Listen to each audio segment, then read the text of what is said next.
teman-teman, Mujuaju Ahman Banta Krina. Perkenalkan, nama saya Mengket Barus, umur 83 tahun, tinggal di Medan. Pada kesempatan sore ini, saya ingin membahas mengenai aksara karo.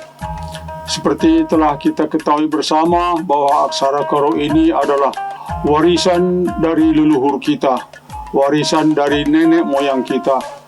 Ratusan tahun yang lalu, mungkin ribuan tahun yang lalu, aksara karo tersebut sudah berada di tengah-tengah masyarakat Karo, dipakai sebagai alat berkomunikasi. Tapi sungguh sayang, pada saat ini keberadaan aksara karo tersebut sudah hampir-hampir punah. Apakah kita rela warisan yang demikian tinggi nilainya musnah atau hilang begitu saja? Tentu tidak. Saya yakin kita semua tidak menginginkan hal tersebut. Dari itu, kami mengajak kita semua, mari kembali kita belajar aksara karo. Aksara karo tersebut tidaklah susah untuk dipelajari. Nenek moyang kita dulu atau leluhur kita sudah menciptakan aksara karo ini demikian simpelnya untuk dipelajari. Dari itu, kami mengajak sekali lagi, baik tua, muda, anak-anak, mari kita belajar kembali aksara karo supaya aksara karo tersebut bisa berada kembali di tengah-tengah kita. Nah, kita tidak panjang lebar untuk berbicara ini, kita langsung saja ke pokok masalah, yaitu kita mulai, mari kita lihat bagaimana pelajaran aksara karo tersebut. Aksara karo terdiri dari 3 bagian, yaitu pertama adalah indung surat, yang kedua adalah anak surat yang berdiri sendiri atau biasa juga disebut indung surat mandiri, anak surat mandiri. Kemudian yang ketiga, anak surat yang 3 kelompok. Mari kita lihat satu persatu. Indung surat. Aksara karo terdiri dari 19 indung surat dan biasa disebut surat 10 siwah. Setiap indung surat merupakan satu suku kata dengan perpaduan antara huruf konsonan dengan huruf vokal. Adapun indung surat adalah sebagai berikut. Inilah dia indung surat. Jadi di sini kita mulai bagaimana cara penulisan indung surat ini yang benar. Indung surat ini tarikannya paling 3 kali garis, tidak lebih. Coba kita mulai dari awal, yaitu huruf H. Kita mulai dari kiri, H, atau dengan ini, dari sini kita mulai 1, 2. Ini adalah huruf H. Kemudian yang selanjutnya ini huruf K. Nari seperti tersebut.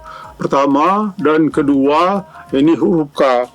Begitu juga seterusnya huruf Ba. Nulisnya seperti tersebut. Ini Ba.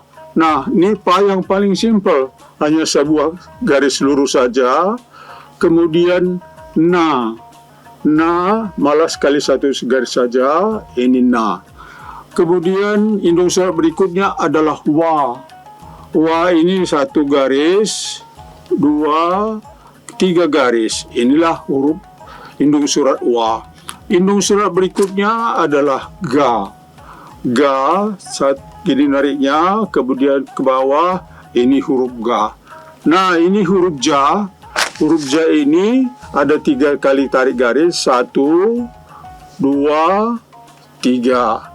Kemudian indung surat berikutnya adalah da. Nariknya ke begini diagonal, terus gini juga setengah diagonal, jadi da. Nah, ra itu ada nulisnya seperti ada busur.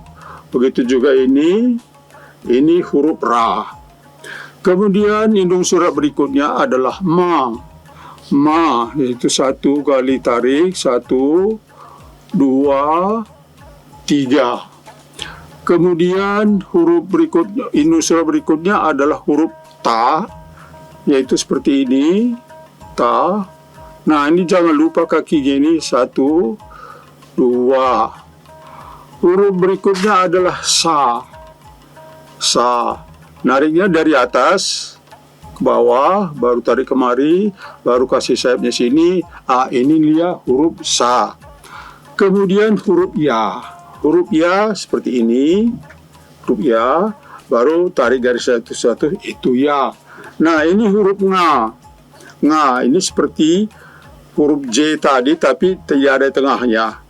Nga, 1, 2. Ini huruf nga. Kemudian indung surat berikutnya adalah la. La seperti ini.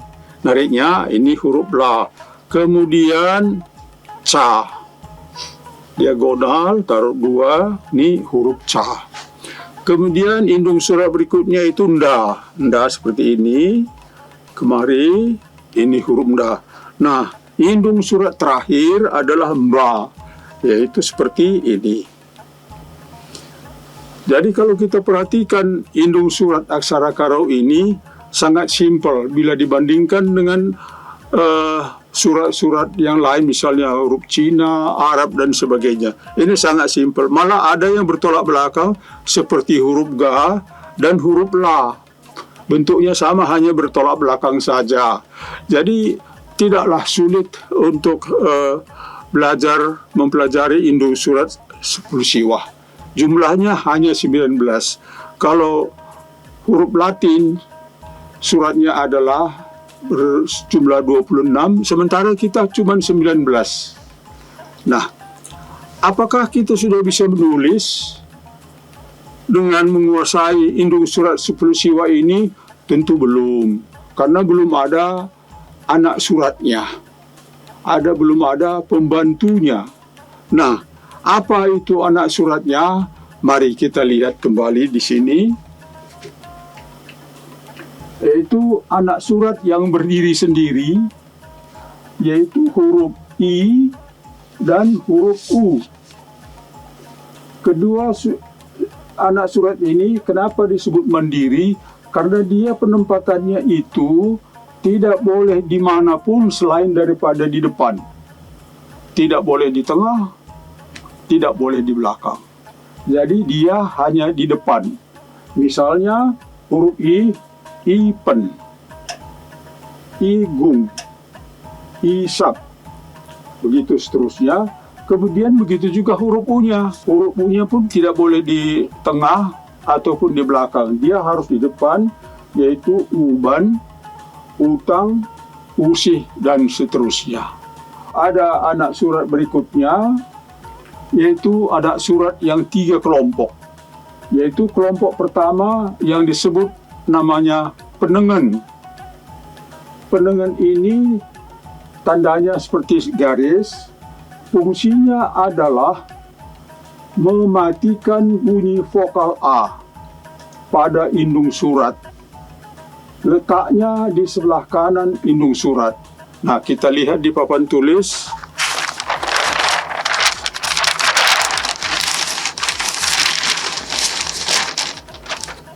Ini penengan. Kalau di sana tadi mungkin tandanya kurang jelas, ini tandanya seperti gini. Fungsinya adalah mematikan huruf A pada indung surat. Letaknya di sebelah kanan indung surat. Nah, contohnya seperti ini. Ini huruf Ma.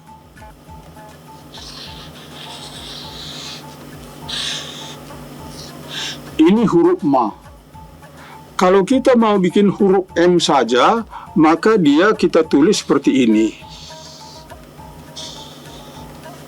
Ini Ma, kasih penengan di sini. Fungsinya adalah mematikan huruf A pada indung surat. Letaknya di sebelah kanan indung surat, di sini letaknya. Kemudian begitu juga Ra. Ini huruf Ra. Kalau kita mau tulis R saja, maka Ra ini kasih penengan jadi R.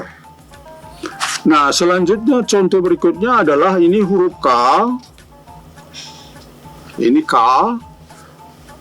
Kalau kita mau huruf kasar seperti ini, maka nulisnya seperti ini. Nah, kasih pendengan. Begitu juga ta. Ta. Ini pendengannya. Inilah contoh pendengan. Itulah anak surat kelompok pertama. Kemudian anak surat kelompok berikutnya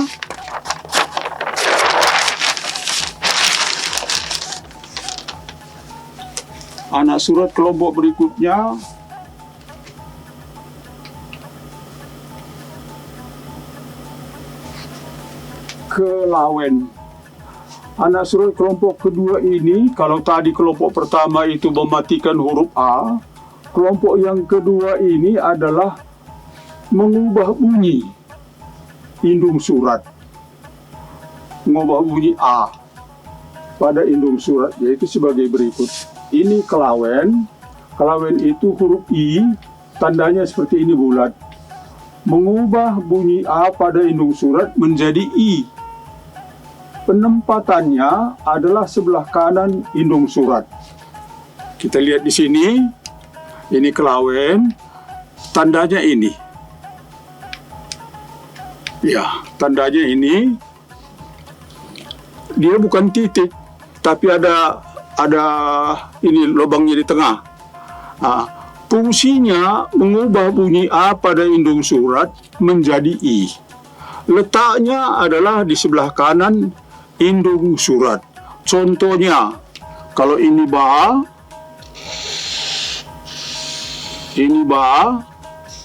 kalau kita kasih tanda kelawen, maka dia menjadi bi. Bi seperti ini. Ini kelawennya. Begitu juga ma. Kalau kita kasih tanda kelawen, maka dia menjadi mi seperti ini. Ini dia tandanya. Mi. Udah itu ra. Kasih tanda kelawen, dia menjadi ri. Nah, di sini jangan lupa ini sebelah kanan indung surat posisinya. Ka menjadi ki. Inilah dia kelawen mengubah bunyi A menjadi I. Kemudian anak surat berikutnya yaitu ketelengan. Tandanya seperti garis juga, mengubah bunyi A pada indung surat menjadi E, keras. Penempatannya adalah sebelah kiri atas indung surat. Ini sangat penting. Penempatan ketelengan tersebut adalah sebelah atas, sebelah kiri atas indung surat. Contohnya kita lihat di sini.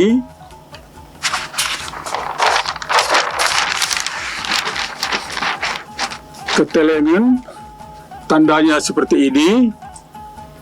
Fungsinya mengubah bunyi A menjadi E pada indung surat. Mengubah bunyi A pada indung surat menjadi E keras. Letaknya kiri atas indung surat. Contohnya seperti ini. Ini ma.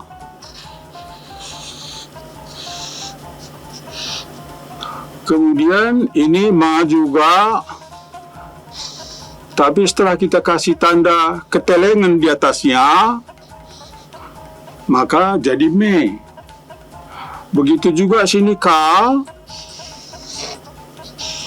Nah, di sini ini ka, kasih tanda ketelengan di sini menjadi ke. La.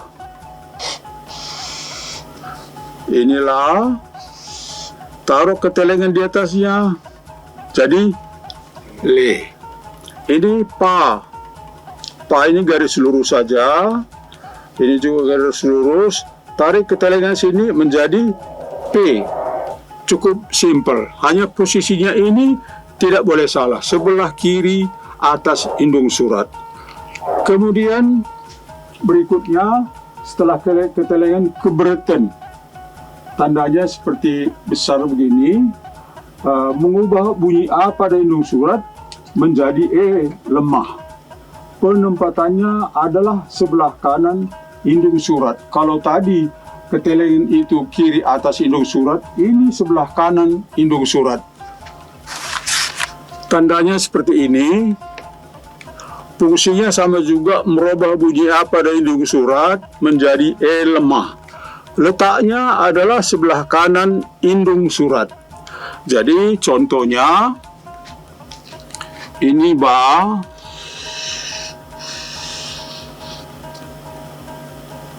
kemudian ini juga ba, tapi setelah kita kasih ke tanda keberatan, ini menjadi B. Ya, menjadi B dia. Ini ra, ini juga ra. Setelah kita kasih tanda keberatan menjadi re. Ini ma,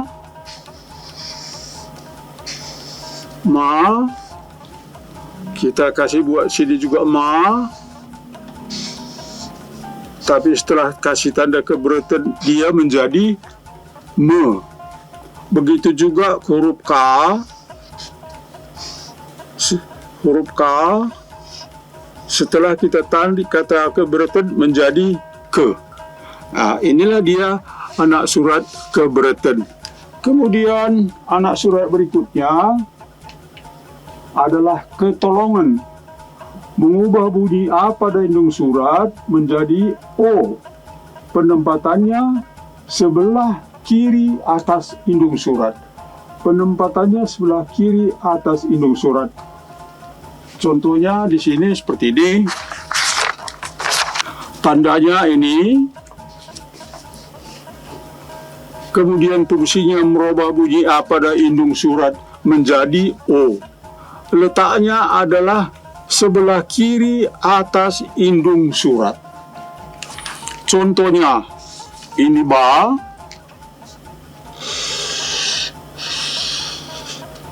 ini ba juga. Tapi setelah kita kasih tanda anak surat ketolongan di sini, ini menjadi bo. Kemudian ra, ini ra, ini juga ra. Setelah kita kasih tanda ketolongan, maka dia menjadi ro. Ma, di sini juga ma. Nah, kita kasih tanda ketolongan, maka dia menjadi mo. Sini huruf K. Huruf K juga di sini. Kita kasih tanda ketolongan, maka dia menjadi ko. Inilah dia anak surat yang keempat di kelompok kedua. Kemudian anak surat yang berikutnya adalah sikurun. Sama juga, fungsinya juga adalah merubah bunyi A pada indung surat menjadi U. Menjadi U dia. Ya. Penempatannya adalah sebelah kanan indung surat. Kita lihat di sini. Sikurun. Nah, ini dia.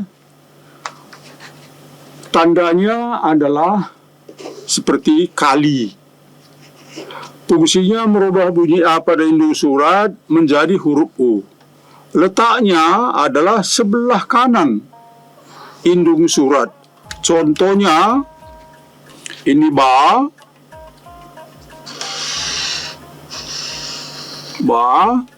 kemudian ba berikutnya sini, kita kasih tanda sikurun, maka dia menjadi U. Begitu juga ra, sini juga huruf ra. Kasih tanda sikurun seperti ini menjadi ru. Ma. Ini huruf ma. Kita kasih juga di sini huruf ma. kasih tanda si kurun, maka dia menjadi mu. Begitulah anak surat yang kelompok kedua ini. Kemudian kita masuk ke anak surat berikutnya, yaitu kelompok ketiga. Tadi ada dua kelompok. Pertama, mematikan huruf A. Kelompok kedua, merubah bunyi A. Kemudian kelompok ketiga ini menambah bunyi A. Letaknya adalah sebelah kanan atas indung surat. Namanya kebincaran. Kita lihat di sini.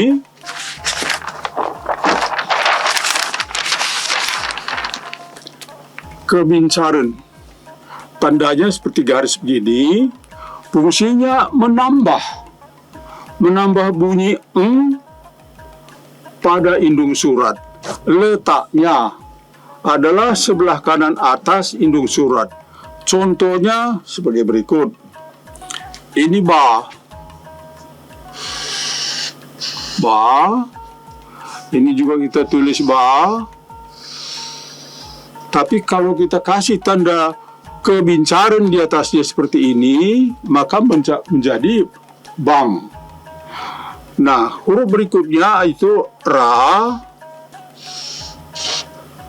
Ini ra, kemudian ini juga ra. Setelah kita kasih tanda kebincaran, maka dia menjadi rang. Contoh berikutnya adalah huruf ma. Ini juga huruf ma. Kita kasih tanda kebincaran di atasnya ini sebelah kanan atas, jadi mang. Huruf K. Ini juga huruf K. Setelah kita kasih tanda kebincaran di atasnya, maka dia berubah menjadi kang. Nah, inilah dia kelompok ketiga, yaitu menambah bunyi A. Kemudian di kelompok ketiga ini ada lagi yang namanya kejeringan. Kejeringan ini tandanya seperti sama dengan, letaknya adalah sebelah kanan atas indung surat, sama dengan kebincaran tadi.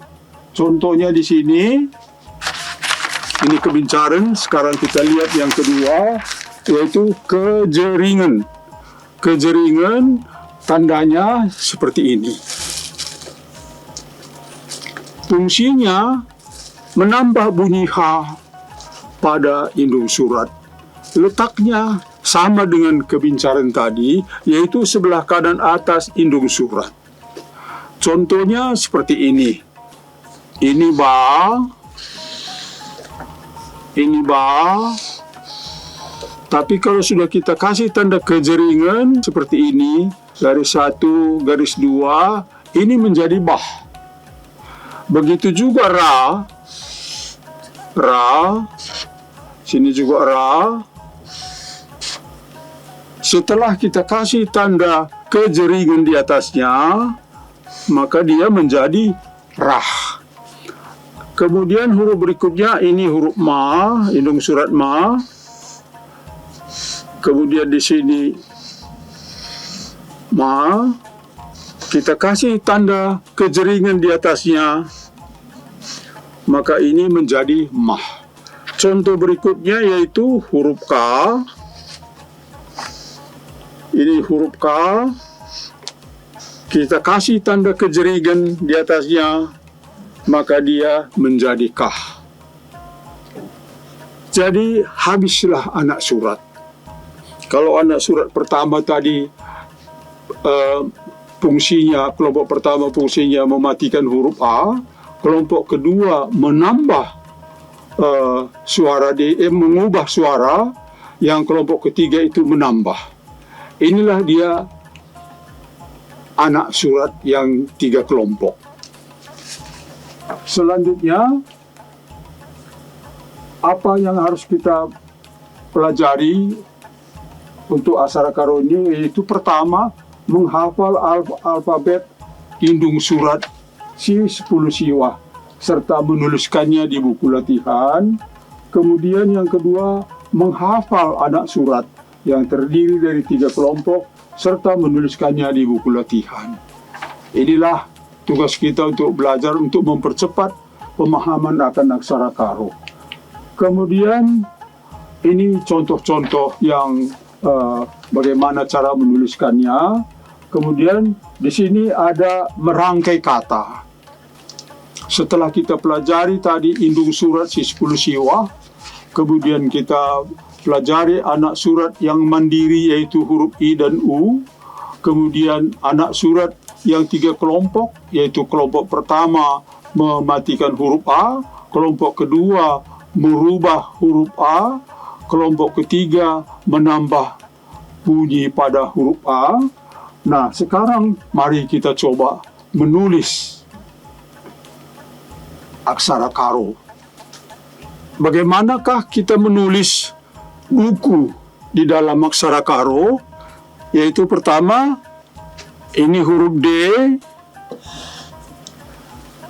kasih si kurun menjadi du. Ini huruf K, kalau kita baca ini duka, tapi kita mau nulis duku. Jadi terpaksa di sini juga kita kasih tanda si kurun sehingga dia menjadi duku. Kemudian contoh berikutnya yaitu dadu. Ini huruf D, da, indung surat da. Kemudian ini juga da, dada. Tapi karena kita mau menulis dadu, di sini kita kasih anak surat yang namanya si kurun. Nah, kemudian sini kita mau menulis kaki. Ini huruf K. Kemudian ini juga huruf K. Tapi karena kita mau menulis kaki, maka kita kasih tanda kelawen di sini. Menjadi kaki. Nah, di sini kita minta menulis tato. Tato berarti huruf ta. Ini ta. Ini juga huruf ta. Ini tata. Sementara kita mau diminta menulis tato, maka kita kasih tanda ketolongan di kiri atas indung surat. Nah, jadi seperti ini menjadi tato. Nah, ini karo. Ini sering sekali saya lihat di media-media salah berdempatan anak surat. Kalau ini K, udah jelas K. Nah, ini Ra. Ra. Kalau kita baca ini tanpa anak surat menjadi Ka-ra. Nah, kita mau diminta karo. Nah, di media sering saya lihat anak surat ketolongan ini adalah di sini, di kanan atas. Ini tempatnya keliru. Dia tempatnya itu harus di kiri atas indung surat seperti ini, sehingga ini menjadi karo. Kemudian kita diminta menulis kuda. Ini K, ku, kasihlah tanda si kurun. Kemudian ini da. Ya sudah, da saja indung suratnya. Kemudian koki. Ini K, kasih ketolongan di atas menjadi ko. Kemudian ini diminta nulis ki, ini koka. Tapi kita minta ditulis koki, maka dikasihlah sini tanda kelawen. Nah, ini jadi koki. Nah, kita diminta menulis kuli. Bagaimana caranya? Kita tulis dulu huruf K, baru kita kasih si kurun menjadi ku. Nah, ini huruf la, kita kasih tanda kelawen di sini sehingga menjadi kuli. Nah, contoh berikutnya adalah ini deng. Ini da. Kita mau nulis deng. Ini dulu D di sini. Deng. Kita kasih satu di sini kebincaran. Jadi satu indung surat bisa terbaca deng. Di sini ada ketelengan, sini ada kebincaran. Kemudian goreng. Ini huruf indung surat ga, dikasih ketolongan menjadi go, ini menjadi ra, kita minta goreng, jadi gore. Nah, bagaimana supaya dia jadi goreng? Dikasihlah tanda kebicaraan satu di atasnya, menjadi goreng. Nah, ini serpang. Kita diminta menulis serpang. Ini kita tulis dulu huruf sa, ini sa, ini r. Kalau kita baca ini Sarah. Makanya kita kasih keberatan di sini satu sama penengan. Jadi ini bacanya ser. Ini huruf pa dikasih kemincaran maka jadi serpang. Kita diminta menulis kursi. Nah, kita tulis dulu huruf K. Huruf K. Kemudian ini huruf R. Kara. Tapi karena kita kasih dia dibantikan di sini maka dikasih sikurun sama penengan. Jadi kursi. Ya. Meja. Meja ini tadi kursi, meja. Kasih ketelengan meja. Ini kita diminta menulis rumah. Ini ra, kasih tanda sikurun, maka dia menjadi ru. Ini menjadi rumah. Ini terbaca rumah, padahal kita diminta membuat rumah. Jadi di sini terpaksa dikasih satu kejeringan. Jadi rumah. Iman. Iman. Tadi kita baca bahwa anak surat yang mandiri itu huruf I harus di depan. Ini dia I. I. Ini I. Man. Ima. Imana. Ini terbaca imana. Loh, bagaimana kita diminta nulis iman? Oke, nggak apa-apa. Kita kasih satu sini penengan. Maka dia menjadi iman. Uban demikian juga. Uban itu kebalikan daripada huruf ini. Huruf I adalah kebalikan daripada huruf U. Kalau I itu yang panjang di atas, yang pendek di bawah. Kalau U yang panjang di bawah, yang pendeknya di atas. Nah, U ini ubah. Sampai sini masih ubah. Nah, ini ubana. Bagaimana supaya uban? Oke, kita kasih penengan jadi uban. Nah, demikianlah contoh-contoh merangkai kata. Contohnya sederhana, tapi nanti saya yakin di rumah bisa diperluas kembali. Nah, kita coba menulis merga silima. Macam mana kita menulis merga silima?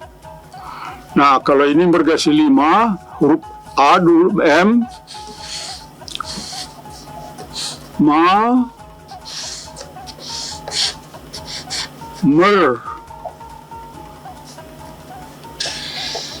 ga, ini merga, si, li, ma.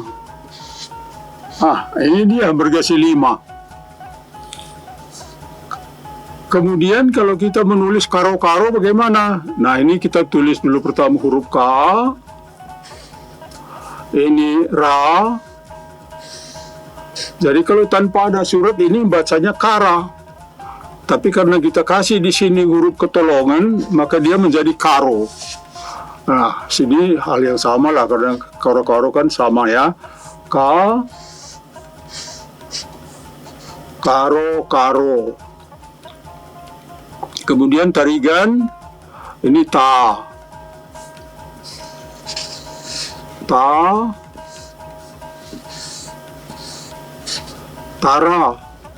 Kita kasih satu kelawen menjadi tari. Ini ga, ini na. Jadi ini bacanya tarigana. Bagaimana supaya jadi tarigan? Oke, kita kasih di sini satu kata penengan. Nah, bagaimana menulis merga ginting? Nah, ginting ini huruf G, kemudian ini huruf N, gin, ting. Sini kelawen satu, karena sini ginting, di atasnya ini kita kasih satu kebincaran. Nah, itu dia. Kalau tadi tanpa kebincaran, bacanya ginti. Tapi setelah kita kasih tanda kebincaran di atas, kanan atas itu menjadi ginting. Kemudian bagaimana nulis sembiring? Ini sa, ini se, ini mba. Nah, kalau sampai sini semba. Tapi karena kita mau menulis sembiring, sini kasih tanda kelawen. Sembi. Nah, sampai sini dia sembiri. Loh, tapi kau mau minta sembiring, Pak? Oke, nggak apa-apa. Kita kasih satu kebincaran di atas. Nah, jadi sembiringlah dia. Nah, marga terakhir adalah perangin-angin. Nah, ini pa. Ini kasih keberatan satu pe. Ra. Nah, kita mau perangin-angin. Perangin.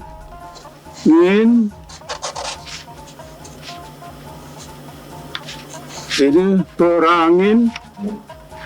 Angin.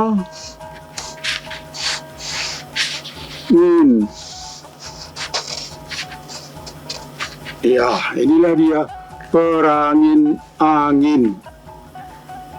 Nah, inilah dia contoh-contoh merangkai kata. Jadi tidaklah sulit kami rasa pelajaran aksara karo, karena simpel-simpel, bentuk hurufnya juga tidak macam-macam.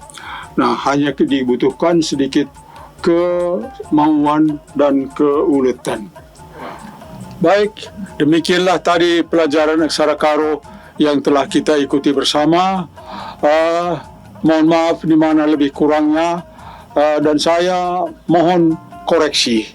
Dan saya sangat senang menerima masukan-masukan untuk kemajuan aksara karo ini. Sekali lagi kami mengucapkan banyak terima kasih atas perhatiannya.